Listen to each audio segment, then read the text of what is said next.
very much, Alexa. Can you hear me? Yes. I don't project as well as she does, so I'll use the mic. Thanks, Alexa. Thank you so much to the Alliance for Animals and the Environment, for the organizers of this great Vegan Fest, for everybody who's made it possible for me to be here.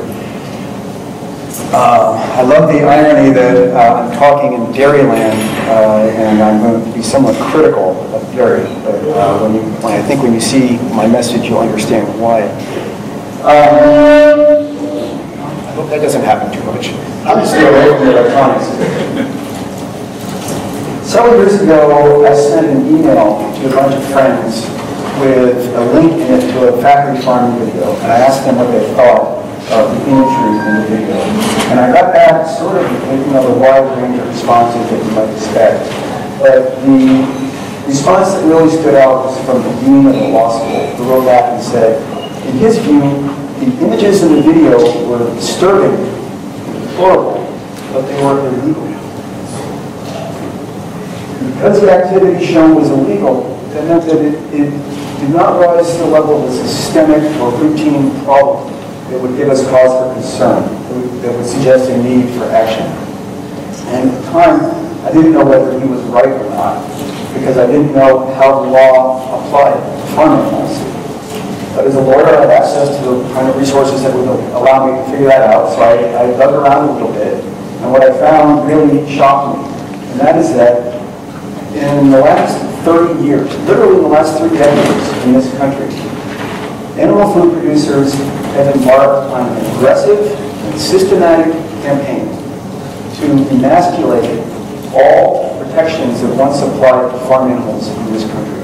And when I say all, I'm not exaggerating. We'll see why in a few slides. But that's not all.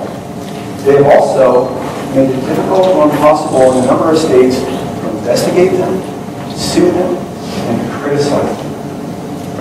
This very broad scope of legal protection does not help consumers at all. It doesn't help animals at all. It helps one group, that is the animal food producers, why it's so hard to get these laws passed.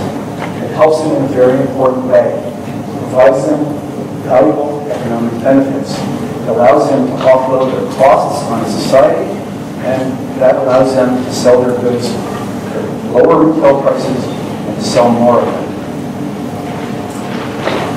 Does that research and that effort that led me to write this book? A couple of the themes of this book are important. I mean, they'll come up several times, but I want to mention it again. The first theme is that we're used to thinking about factory farms, and we've all heard of factory farms. We're used to thinking of them as having 3 problems: nutritional, ethical, and environmental. I suggest that we need to start thinking about a 4th problem category, and that is problems that are economic in nature. Because factory farms drive major economic problems for this country. They are bad for our economy, not good. The other thing that comes up again and again is that the big corporations that produce animal foods in this country have been remarkably successful at diminishing the ability of consumers to make informed and independent choices about what to eat. We'll see how that works. But they have essentially, in many cases, denied consumers the ability to make independent decisions that are important for our healthy, functioning market. So we'll see how some of that works. I'm going to talk about 3 things today, about 40, 45 minutes. First, an overview of the ways that animal food producers influence consumer behavior. Second, I'll look at some of the economic consequences of that very heavy influence. And third, I will suggest a couple of solutions to some of those economic consequences or problems. Before I start, how many vegans do we have in the room? Super. Vegetarians? Meat eaters or omnivores? Great. You're my main audience. I'm thrilled that the rest of you.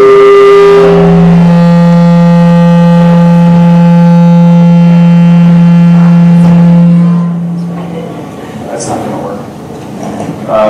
You think it's worse than you put on my laptop? Can you hear me if I talk without it? No. The volume. I got my nose over here and my laptop. Hang on a second. Bear with me. Why don't we move the podium? Okay, I'll move outside. Let's try this. Okay. Oh no, it doesn't really move. Not very far. It's corded. It's got cords connected to the wall. And the volume is at this one. Feedback, you. I'm going to try to stay on this side. That's a great sound.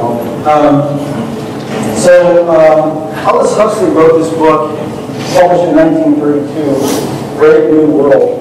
The title is really ironic because the future that Huxley envisioned was not a brave one. It was a creepy dystopian future. In the future that Huxley envisions, the government exists for one purpose, and that is to get consumers to buy more goods. Government accomplishes this objective in this novel through a variety of ways, that include getting people drugs and some other things, but most significantly, through a very aggressive campaign of messaging. It's constantly bombarding consumers with messages. And because the idea is to stimulate buying, and the idea is that that's good for the economy, the messages are things like, the less stitches, the more riches, meaning it's better to throw away.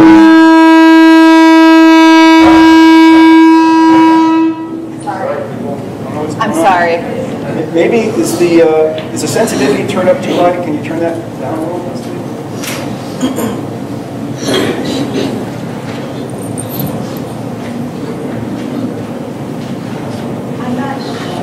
What if I try the handheld?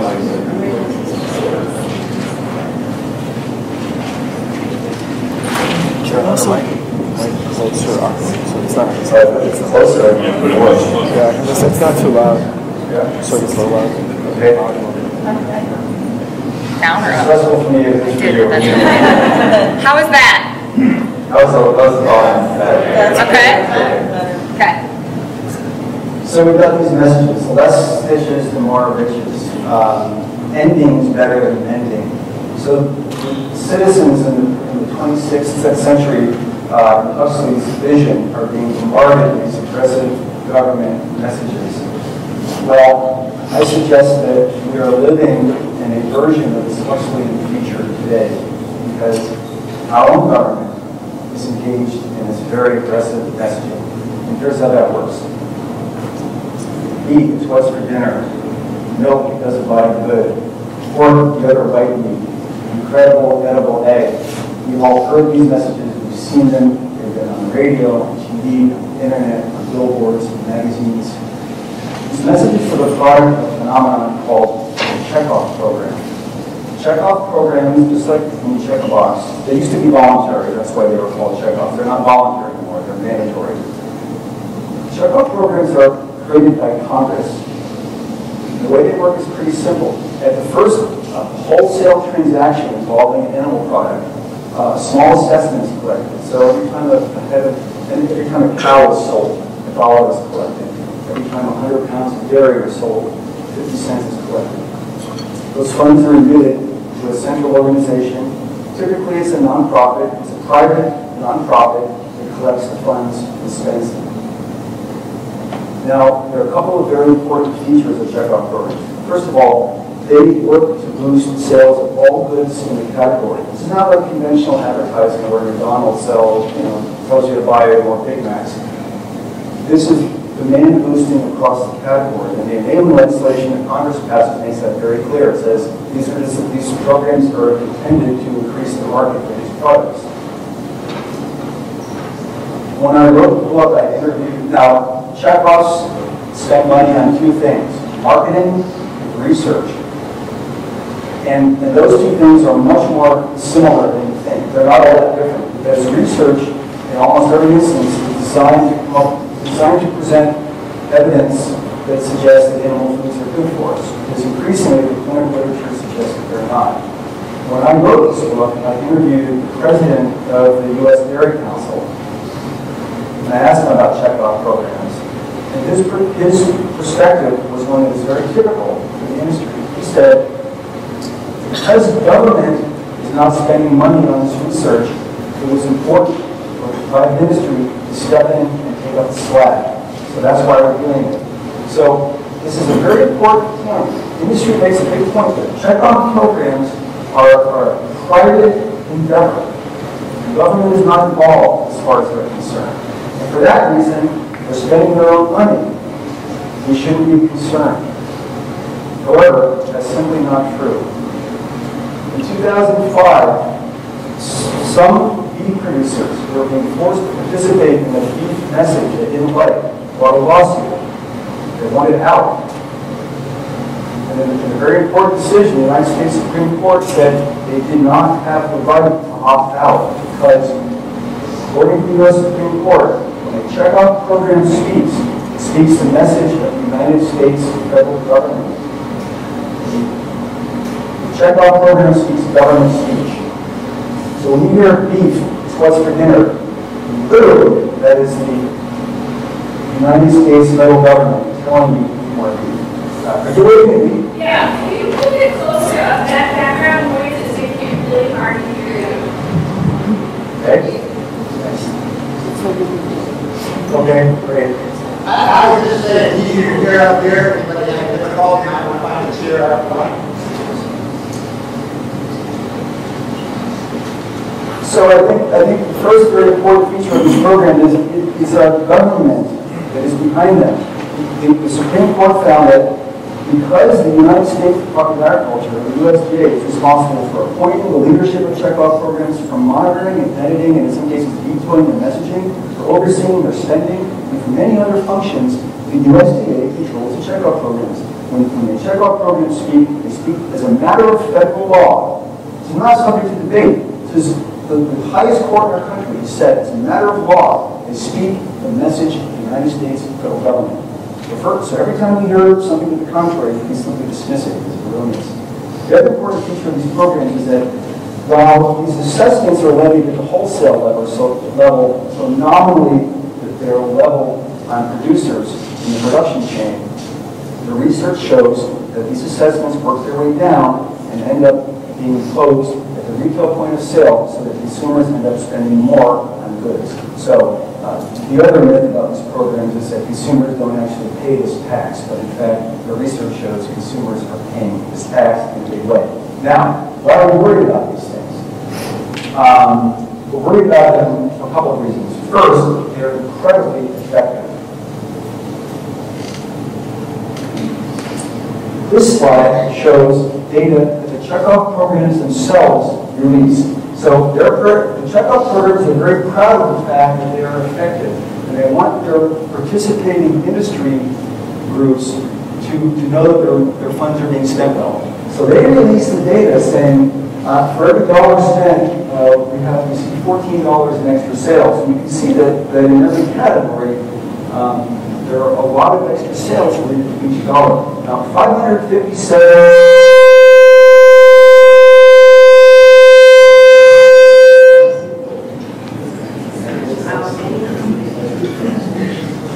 Maybe it's the laser pointer. It's only a calculator, but I won't use it. $500 million is spent each year on checkoff programs, and at the far right, that circle figure shows that spending yields about $4.6 billion in extra sales. So there's an average of about an 8-to-1 return on investment, and that's huge.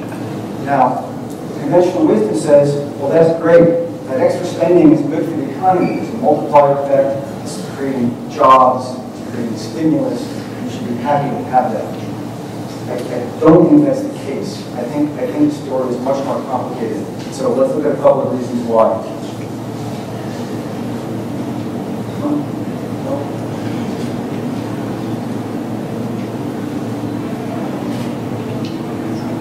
In virtually every category, Americans are already consuming more animal products than the USDA recommends we should. Bear in mind, the USDA recommends a very high level of consumption, but in every age and sex demographic, we are already exceeding that very high level of recommendation. You see that on the right side. These figures are from USDA reports. So the question is, if people are already consuming more than the federal government says they should, why does the federal government continue tell us consume more? It's a rhetorical question. There's actually no answer, other than that animal food producers are lobbying so hard to keep these programs in place. Now, I think in this room I'm probably preaching to the choir with this, but in some audiences where there are many omnivores, some people might say, well, look, that's just too much of a good thing. These foods are good for us, so you can't really get too much. But of course, the latest clinical evidence that has emerged in the last several decades is that literally across the board, animal foods are not good for us. The reason I include this page, this book has over 700 endnotes. The notes are largely to published, peer-reviewed studies and government reports. This page shows some of the clinical research that shows that animal foods are not healthy. These are published in journals like the New England Journal of Medicine, the American Journal of Epidemiology, the American Journal of Clinical Nutrition. And we know that there are many causes for diseases, bless you, that include genetics, environmental factors, and diet. But the evidence is conclusive in suggesting that animal foods contribute to a heightened risk for cancer, diabetes, heart disease, Alzheimer's, Parkinson's, multiple sclerosis, Crohn's, arthritis, gout, cataracts, acid reflux, and more. So to summarize at this point, our government is telling us to eat more of these foods. The clinical research shows that these foods are not good for us. 1 in 3 Americans is obese.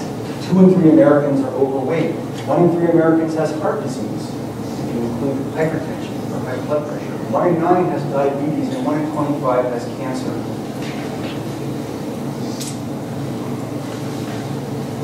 Let's look at another way that producers influence consumer behavior. I want to talk about some state laws. As I mentioned at the beginning, producers have been very effective at passing this wide legislative program throughout the country.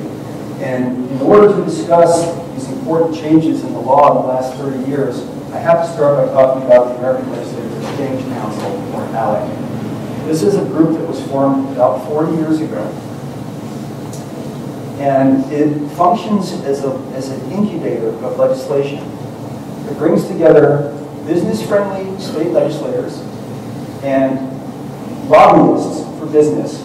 And they meet and come up with ideas for laws that legislators can take back to their home states and introduce. What's in it for the legislators?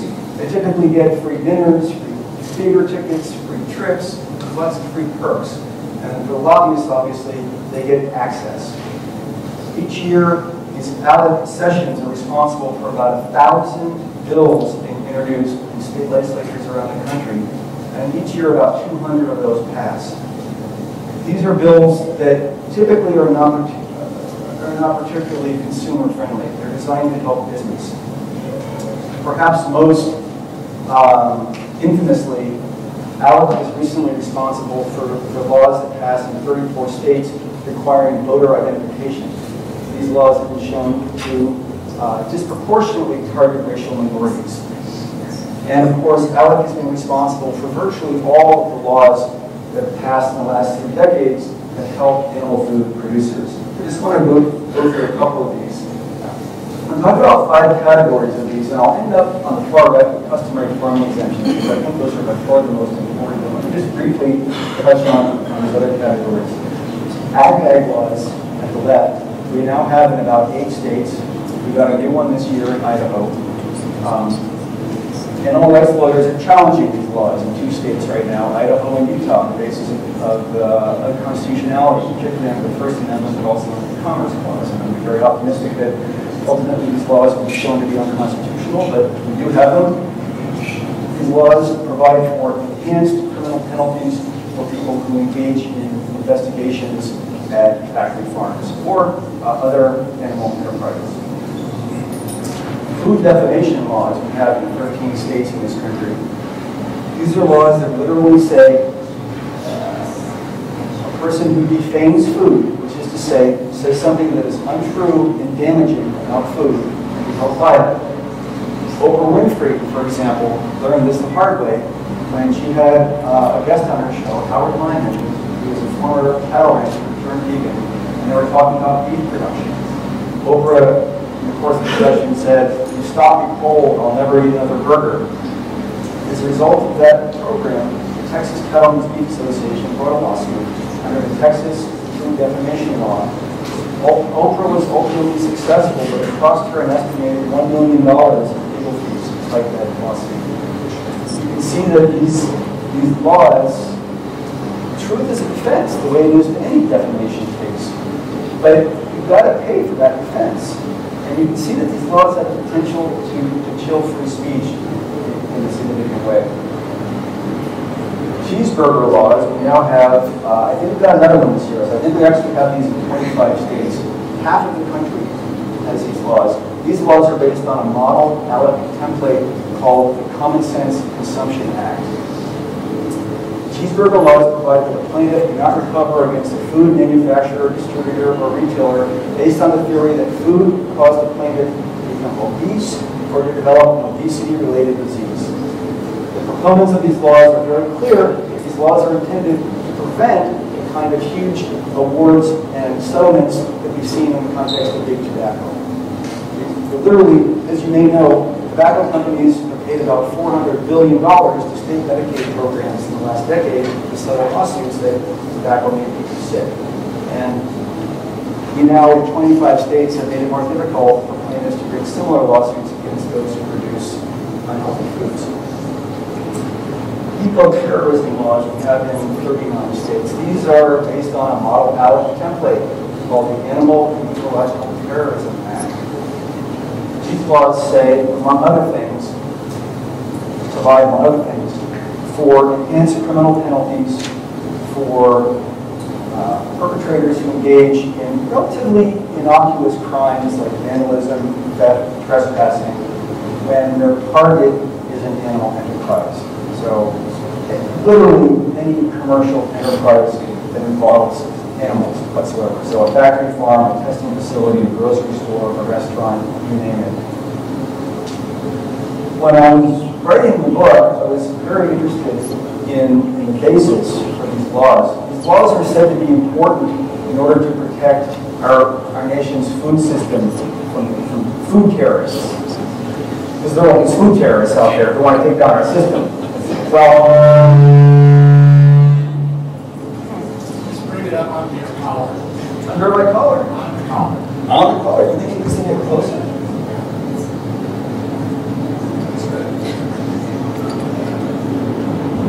I can put it in my mouth.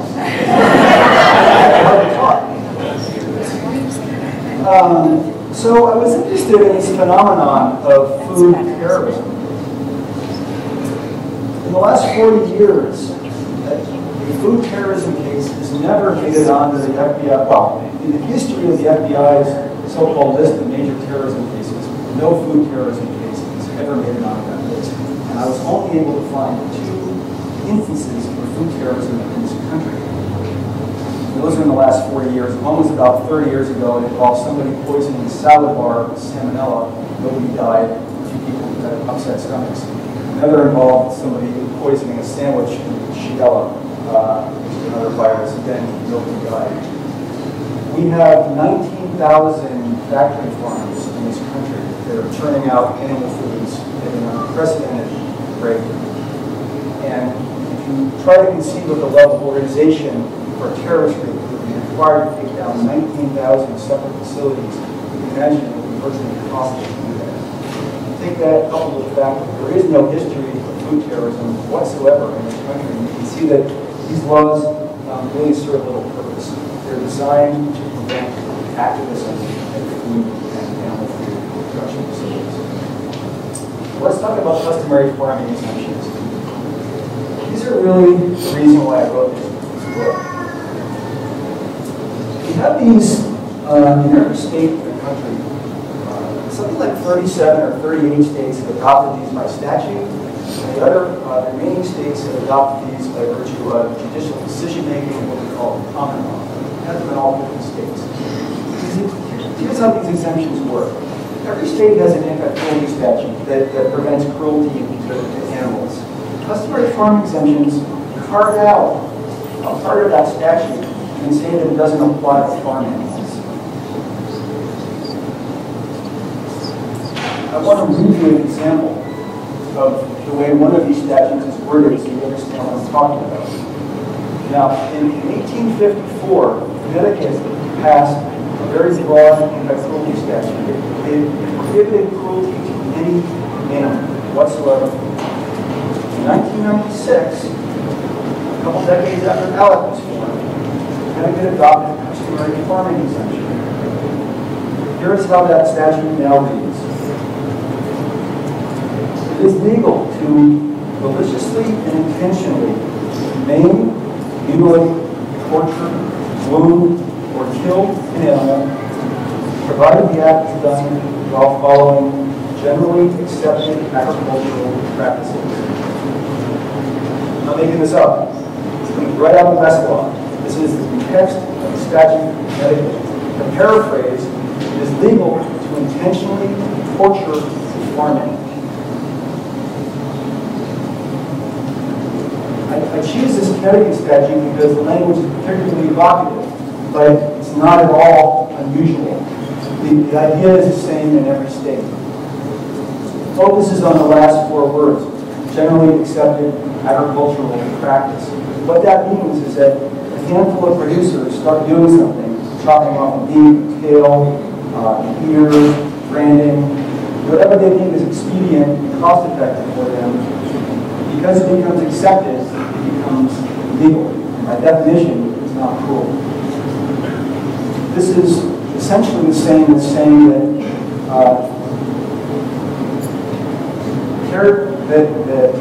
operators of elder home facilities will have the right to decide what constitutes elder abuse. So it's like giving the operators of nursing facilities the right to say, this particular behavior that we're doing, eating on this person, that's not abusive because it's customary in our industry. That just wouldn't fly in this country for people, but it certainly flies for animals. I want to just give you a couple of examples of these. Some people have seen this kind of injury, some have not. I'm not trying to disturb you, but this is taking place today, while we speak, in 19,000 facilities in this country.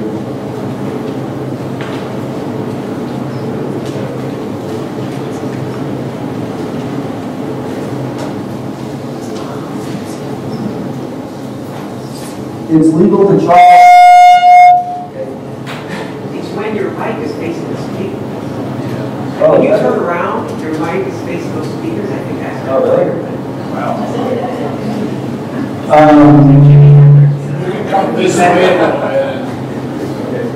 It's legal to chop off virtually any part of an animal's body, a farm animal's body. In this picture, a tail is being chopped off, but without anesthesia, it's completely acceptable to chop off testicles, ears, beaks, tails, you name it. If it's expedient and it saves producers money and it's generally accepted, then it's completely legal. The middle slide is legal to confine sows to gestation periods in almost every state in the country. A couple of states have taken action on this. In California, we have coming into effect next year a law that was this. Virtually every state. A sow can be confined for her entire life to a crate like this, top middle, in which she cannot turn around. And on the far right, it's legal to confine laying hens to battery cages, again, in virtually every state in the country. And that means that the hen will spend her entire life in an area about 2/3 the size of a piece of paper, so about like that. Now, there's a sort of perspective that these practices only apply in the worst facilities, or the really bad ones, or the ones that don't get inspected. And this perspective also suggests that these practices don't apply in organic facilities, or so-called humane facilities. In fact, these practices are widespread. They are used in almost every single animal food production facility in this country, including organic, including humane. Bottom row, far left, this is a cage-free egg facility. Something like 100,000 hens are crammed into this shed. There are no windows. These hens are describe virtually every natural behavior, including dust bathing, flapping their wings, roosting, hiding their eggs from predators, etc. That is an example of humane farming. In the middle, male chicks are being disposed of. Now, male chicks are completely irrelevant in the egg farming industry because they don't lay eggs and they weren't bred to produce meat. So they can't be put to any effective economic use. And they can be killed in any way whatsoever to expedient. They can be frozen to death, starved to death, they can be put in a meat grinder, a wood chipper, a dumpster, they can be tied in a hefty garbage bag and thrown away. That's also a product of humane farming. And on the far right, you've got a de-beaked chicken. Chickens are routinely de-beaked in both humane and non-humane farming because when they're put in these closed confinement situations, if they're not de-beaked, they will peck each other to death. De-beaking leaves a fibrotic or painful nerve ending that makes it too painful to peck each other. That's how they will do it. Now, yes? Yes, I'm saying this is done in humane, cage-free egg facilities. At this moment in this country, there is no single legal definition for humane. Now, it's possible that some farms that call themselves humane don't do this, but it's also possible that any farm can call itself humane and still do this. So, if it's important to you to consume animal food products, unless you actually raise the animal yourself, or visit the farm yourself and see exactly how they're raised, you should probably assume that they're being raised subject to these customary farming exemptions.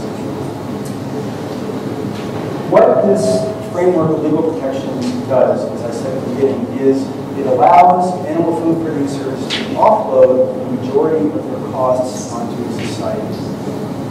If I take my garbage to the front of my driveway, I put it there in a garbage can, and I pay the garbage service to come and pick it up, I have internalized my garbage collection costs, and that's appropriate. I generate the cost, I pay to have it picked up, that's the way it should work. On the other hand, if I drive to the park at midnight and throw my garbage on the ground, I would have externalized my garbage collection costs. Externalized costs are disfavored in a sort of classical economics perspective. We prefer to have the parties to a transaction pay their own costs. In the case of animal food production, the producers are externalizing the vast majority of their costs.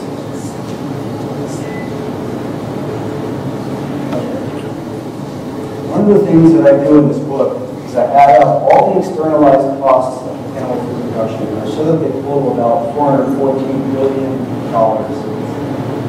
each year. To put this number in perspective, it's about half of what we spend on Social Security in this country each year. It's also about 1/4 of Canada's gross domestic product. It's a big number. I don't think I have time to go into each of these categories. I will tell you that these figures come generally from published peer-reviewed research and/or government reports, and they address only that portion of these problems that is directly attributable to animal food production.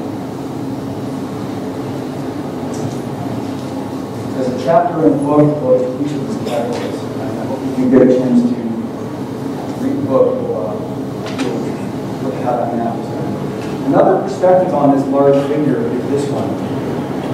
If we take the total annual retail sales, which is that yellow column, which is about $251 billion each year, and we add that to the total externalized costs, which is about $414 billion, we come up with the total annual costs of consumers in this country in animal food production, which is about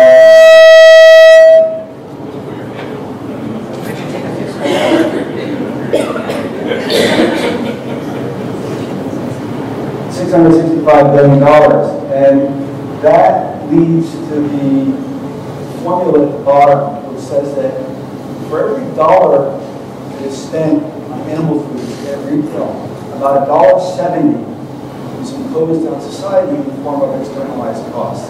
Here's how that works.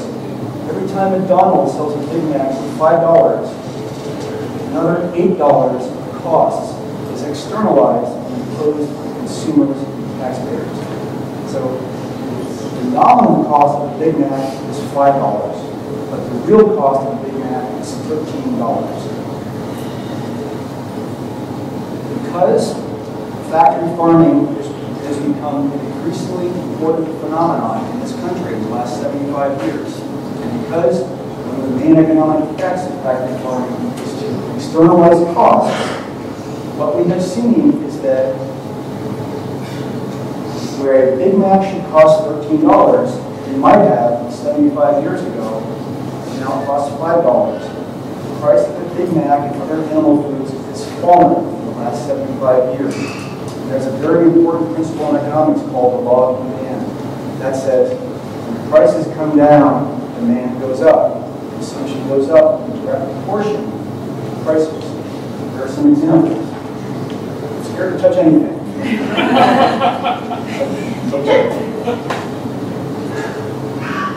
the last 75 years, the price of butter, on an inflation-adjusted basis, the price of butter is down 44%, ham is down 48%, eggs are down 69%, chicken is down 74%. The prices of animal foods, the retail prices, the prices that consumers pay at the cash register, have fallen across the board. As a direct consequence of animal food producers offloading their costs on society and therefore being allowed to charge lower retail prices. That's how that works. These things should cost much more. Big Mac should cost $13, but it doesn't. And as the law of demand predicts, the result is that consumption has gone way up.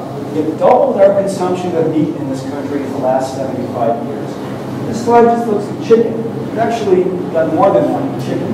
The price of chicken has gone from about $5 a pound in 1935 to about $1.34 a pound today.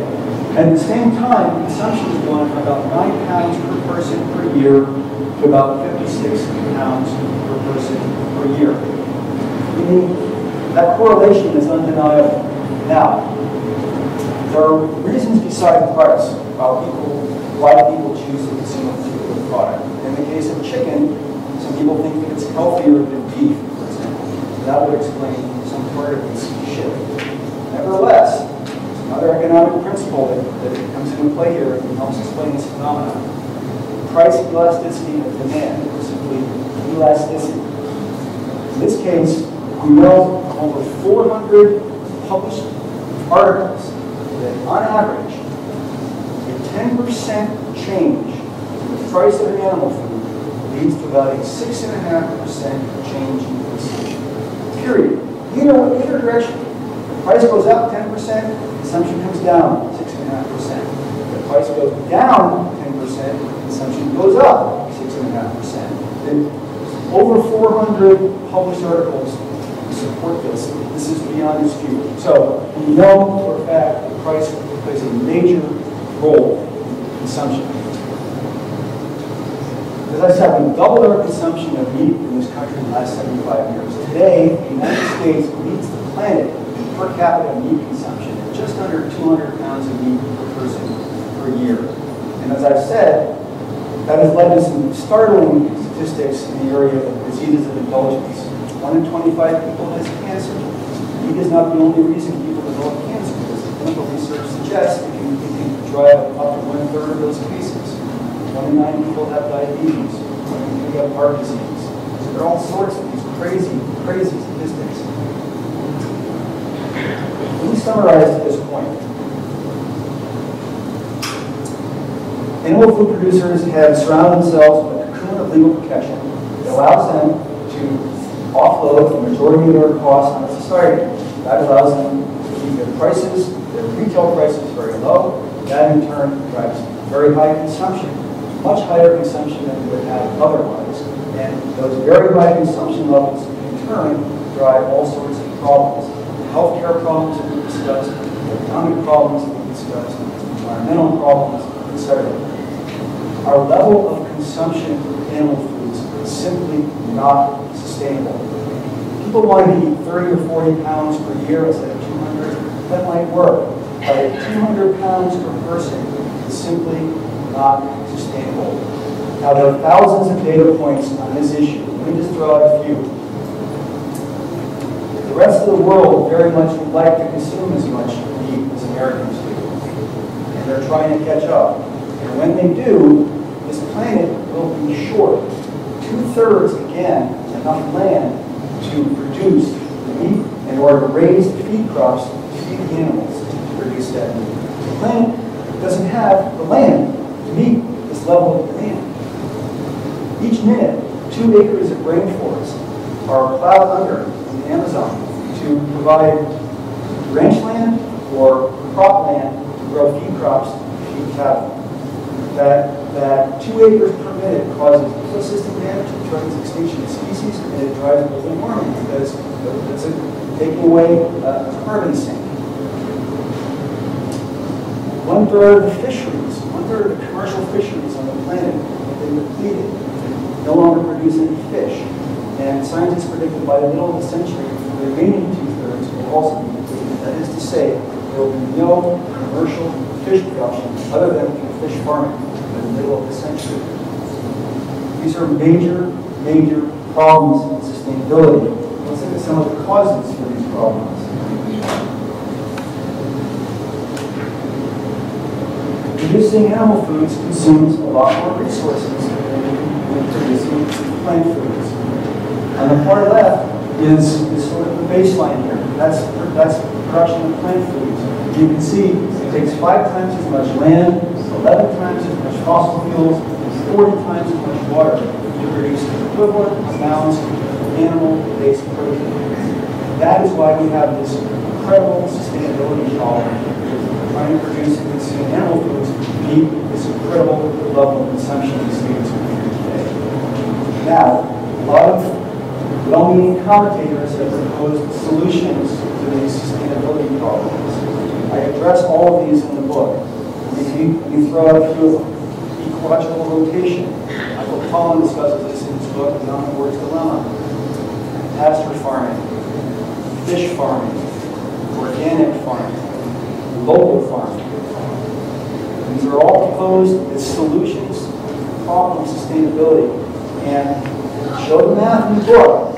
It shows why these simply don't work at current levels of consumption. Period.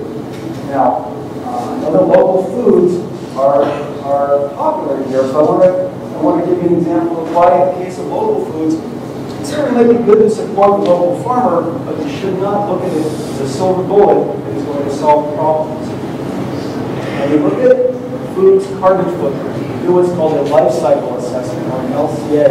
You look at all the phases that take to bring that food from the farm to the plate. Transportation is only accounting for 11% of food's carbon footprint. And these other categories, processing, preparation, and production, account for something like 70%.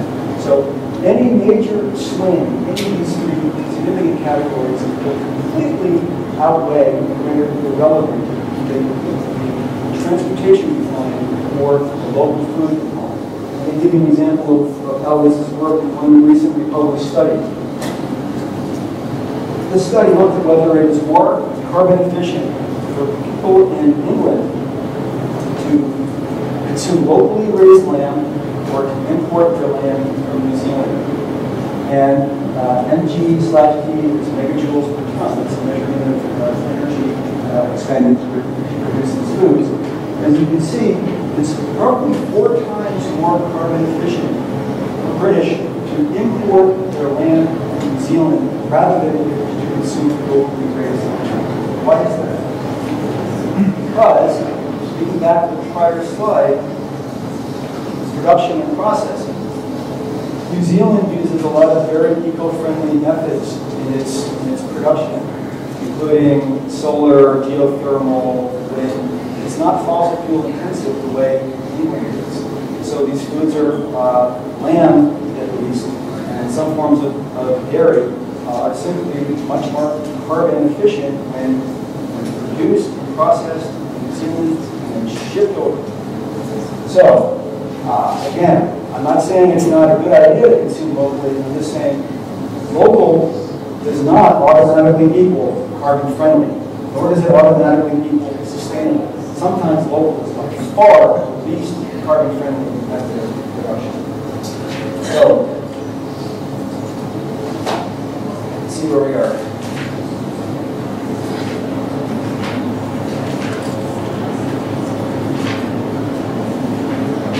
We have a couple slides left. Now, I said I was going to talk about the ways that producers influence us. And I did. I said I was going to talk about some of the economic consequences, and I did. Now I want to talk about a couple of proposed solutions to these problems. As I mentioned, in my view, until we lower consumption of animal foods, we simply cannot produce and consume them in a sustainable way. It's simply not mathematically possible. This country is only a small segment of the planet. It will increasingly become difficult to do that for the rest of the planet. Does anybody have any idea what the average tax on tobacco is in this country? Like 10%, 12%? What would you say? 50? The average tax on tobacco products is 72%. Now, this is called a Pigovian tax. It's named after a Cambridge professor, Arthur Pigou, who proposed that taxing a socially undesirable good like tobacco, alcohol, gasoline will yield a so-called double dividend, which is to say that it does two things. It reduces consumption and it drives tax revenue. And in every case where these taxes have been implemented, we've seen just that, which is very important, double dividends. Since tobacco began to be taxed in the 1950s, the consumption of tobacco in this country has fallen by more than 60%. Other programs have also been put in place, like education, but there's direct evidence to show that these taxes are very effective. What I propose is a tax on foods that contain animal products. For the sake of simplicity, I would call this a meat tax, but I would suggest that it should apply to all animal foods. I propose a 50% tax imposed at the retail point of sale. And here's how that would work. Here's some benefits it would have. First of all, because this tax would nominally tend to increase what people spend on food, because people who are not eating, I propose a simultaneous tax credit, an average about $500 per tax-paying unit each year, that would roughly offset the additional cost paid. So that at the end of the year, people would not see any increase in their food budget. What they would see is a shift in consumption from animal-based foods to plant-based foods of about 43%. So this tax and some other changes I propose would lead to about a 43% drop in consumption of animal foods in this country. It would also save about 170,000 human lives every year. It would save about 26 billion animal lives every year. It would allow us to return to its native habitat about 600,000 square miles of land that's currently used to raise animals and keep crops and feed them. That's about twice the size of Texas. It would allow us to garage all of the motor vehicles and motor vessels in this country in terms of their carbon output. So we would save 3 trillion pounds of carbon equivalent emissions each year as a tax effect, which is the same as garaging every motor vehicle and motor vessel. Well, this tax is controversial, so it's not going to be passed right away, but we've got to put this idea on the table, and I think that it's inevitable that at some point in our lives we will see animal foods being taxed, because that's what has to happen with goods of this nature. The other possible solution to these problems is to simply, for individuals, exercise this very strong economic power we have, which is to simply consume less, or even boycott the system. You can see from this slide the benefits of switching to a vegan or plant-based diet. Cholesterol will go down, body mass index or weight is likely to go down, your life expectancy is likely to go up.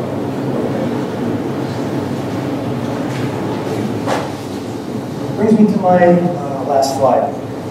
We come full circle with Aldous Huxley, who wrote Brave New World. Huxley died in 1963, the same year I was born.